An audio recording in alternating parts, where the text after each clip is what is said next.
Inubanan sa Social Welfare Employees Association of the Philippines, ang Department of Social Welfare and Development Field Office 7, mapasigarbuhong nag-host sa 11 SWAYAP National Sports Fest.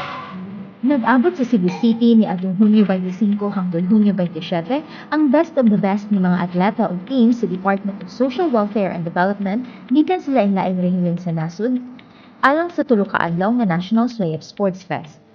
Ipahigayon ang kalihukan sa Area Vocational Rehabilitation Center ubos sa pagdumala sa DSWD Field Office 7, diyan kapin 200 ka mga atleta ang misalmot sa mga diwa sama sa chess, table tennis, volleyball o basketball.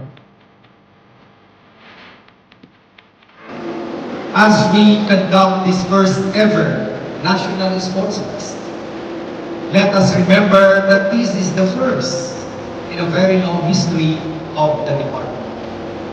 And of course, this is worth of remembering forever in our lives.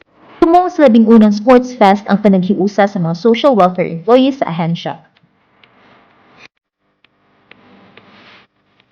Experience ko dito sa First National SWAYAP Sports Fest ay super duper na nakaka-excite. Kasi dito namin na-witness yung hindi kami nag-attend doon sa Sinulog Festival pero dahil dito sa event na yun, na-witness namin yung pang-international performance ng mga nagsayaw kanina.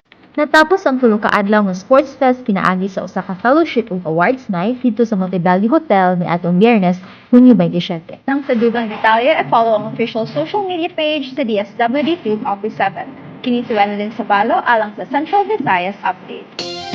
SWD